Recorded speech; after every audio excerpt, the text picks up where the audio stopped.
नमस्कार दोस्तों आज की इस वीडियो में मैं आप लोगों को बताने जा रहा हूं कि आईपीसी इंडियन पेनल कोड भारतीय दंड संहिता की धारा 363, 366 और 368 कब लगती है, लग जाने पे सजा कितनी मिलती है, और अगर आपके ऊपर ये धाराएं लग गई हैं या तीनों लग गई है या तीनों में से कोई एक लग गई है तो कितने साल की जेल होगी, और उसके साथ साथ आप जमानत कैसे ले पाएंगे। जो सबसे विशेष बात है इसमें दोस्तों जमानत वाली, वो पूरी प्रक्रिया आप लोगों को इस वीडियो में आज मिलेगी। तो दोस्तों आप लोग गौर से वीडियो को देखिएगा और पूरा देखिएगा, तभी आप लोगों के समझ में आएगी। अगर आप पूरी वीडियो नहीं देखेंगे तो समझ में नहीं आएगी। तो चलिए दोस्तों चलते हैं वीडियो की ओर। उससे पहले दोस्तों अगर आप लोग मेरे चैनल में नए हैं तो कृपया चैनल को सब्सक्राइब करके बेल आइकन को हिट कर दीजिएगा, जिससे मेरे वीडियो का पहला नोटिफिकेशन आप लोगों तक पहुंचता रहेगा, क्योंकि मैं ऐसी यूजफुल वीडियो बनाता रहता हूं ताकि आप लोग उसका पूरा ज्ञान ले सकें।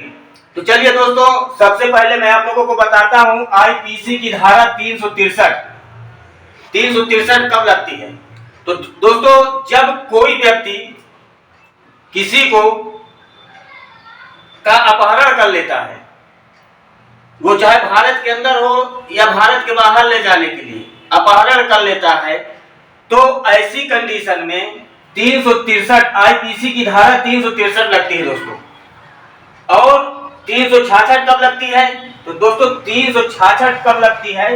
जब कोई व्यक्ति किसी स्त्री का अपहरण कर लेता है और उसका उद्देश्य ये होता है कि अपहरण करके वो उस औरत के साथ उसके मर्जी के खिलाफ शादी करेगा, या उस औरत के इच्छा के विरुद्ध उसके साथ गैर कानूनी तरीके से संबंध बनाने की कोशिश करेगा, तो इस कंडीशन में आईपीसी की धारा भारतीय दंड संहिता की धारा 366 का प्रयोग होता है दोस्तों। अब रही बात 368 की, तो दोस्तों 368 का प्रयोग कब होता है? जब कोई व्यक्ति किसी को किडनैप कर लेते हैं। दोस्तों जब कोई व्यक्ति किसी को किडनैप कर लेते हैं तो आईपीसी की धारा 368 का प्रयोग होगा कि किडनैप तो कर लिए हैं पर कोई अदर व्यक्ति उसको शरण दे दिया, छिपाने में मदद कर दिया है, मतलब उसे मालूम है कि जो आदमी को ले के आया गया है वो व्यक्ति को किडनैप कर लिया गया है और दूसरा व्यक्ति उसको मदद करता है छिपाने में, कहीं उसको या ऐसे जगह पे सुरक्षित कर दो किसी को मालूम न हो। तो ऐसे में दोस्तों क्या है, आईपीसी की धारा 368 का प्रयोग होगा। तो दोस्तों यहां तक समझ गए होंगे कि 363, 366 और 368 तीनों का एक ही ग्रुप है, वो है किडनैपिंग से, मगर डिफिनेशन सबका अलग अलग है। किडनैपिंग तो सबसे दोस्तों एक में ही है, बाकी डिफिनेशन जो है इसका सबका अलग अलग है।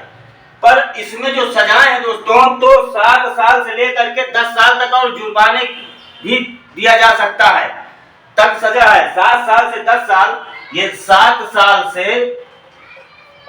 10 साल तक की सजा है दोस्तों इसमें, इन तीनों में। और ये नॉन बिलेबल ऑफेंस में आते हैं, गैर जमानती अपराध है दोस्तों, क्योंकि जब कोई स्त्री की बात आती है अपने भारत में तो कानून सख्त हो जाता है। भारत में नहीं पूरे विदेश में अगर कहीं स्त्री की बात आ गई है तो वो कानून सख्त हो जाता है दोस्तों। और इसमें जमानत मिलने वाली जो तरकीब है, जमानत कैसे मिले, वो सबसे बड़ा इंपॉर्टेंट चीज है जमानत की, कि आप जमानत कैसे मिलेगी आपको।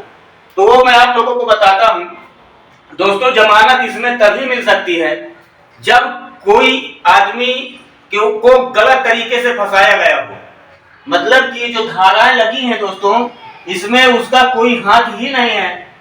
कुछ लोग होते हैं कि रंजिश बस बदले की भावना से वो कर देते हैं, लगा दिए चार्ज उसके ऊपर कि उनके अंदर एक ईर्ष्या होती है, रंजिश होती है, कभी कोई बदला लेना है, उस उद्देश्य से ये धाराओं का प्रयोग कर देते हैं। तो ये बहुत कठिन ही धारा है दोस्तों, ये लग जाने के बाद इंसान की एक तरफ मान लीजिए कि लाइफ ही बर्बाद हो जाती है, तो उसमें जमानत आपको कैसे लेनी है? तो आपको ये दर्शाना होगा कि कहीं भी कोई सरकारी सबूत होगा। अगर सरकारी सबूत आपके पास कुछ भी है दोस्तों, तभी आप जो है उनसे जमानत मिल सकती है। सरकारी सबूत के मतलब कि जिस दिन आपको लगाया गया है, आप वहां पे नहीं थे, कहीं पे मॉल में थे।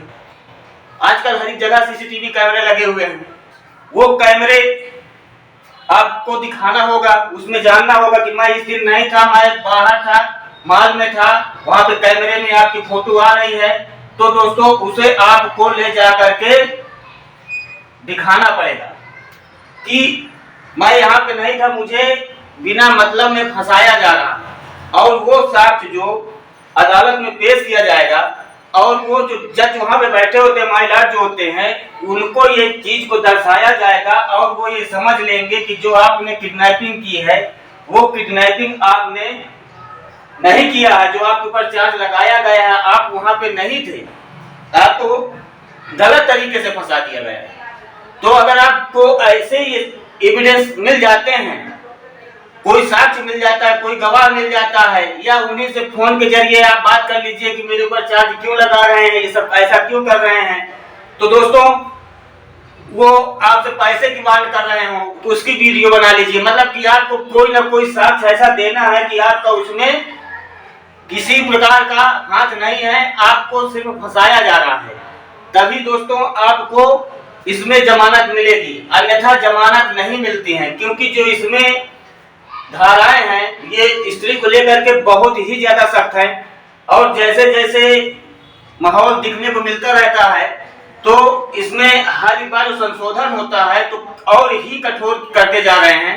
क्योंकि ये एक ऐसी व्यवस्था है भारत में कि स्त्रियों के लिए बिल्कुल सख्त कानून बनाया जाए, क्योंकि उनके साथ बहुत ज्यादा अत्याचार हो रहा है, तो जो वो चीज बंद हो जाए, इसीलिए इसमें जमानत नहीं मिलनी है दोस्तों। अगर आप इसमें सच में किसी को किडनैप कर लिए हैं, शादी के लिए है, या किसी उद्देश्य के लिए किडनैप कर लिए हैं, पैसे मांगने के लिए, फिरौती के लिए, तो अगर ऐसी स्थिति में आप है दोस्तों तो नाम लेबर में आता है, इसमें बेल नहीं मिलनी है। अगर आप इसमें संलिप्त हैं तो जमानत के लिए भूल जाइए, आपको सजा होगी, जितने साल की सजा उतना आपको काटना है, अन्यथा आपको नहीं होने वाली है जमानत, ये मान के चलिएगा। तो दोस्तों आशा करता हूँ कि वीडियो आप लोगों को बहुत अच्छी लगी होगी। अगर अच्छी लगी हो तो कृपया कमेंट करिएगा और शेयर करिएगा, ताकि और लोगों तक ये बात पहुंच सके, और शायद कोई इस वीडियो को देख करके कोई वो कार्य करने वाला हो तो कार्य ना करेगा, तो उसकी लाइफ बच जाएगी। और दोस्तों चैनल को सब्सक्राइब कर लीजिएगा और वीडियो को लाइक जरूर कर दीजिएगा। धन्यवाद।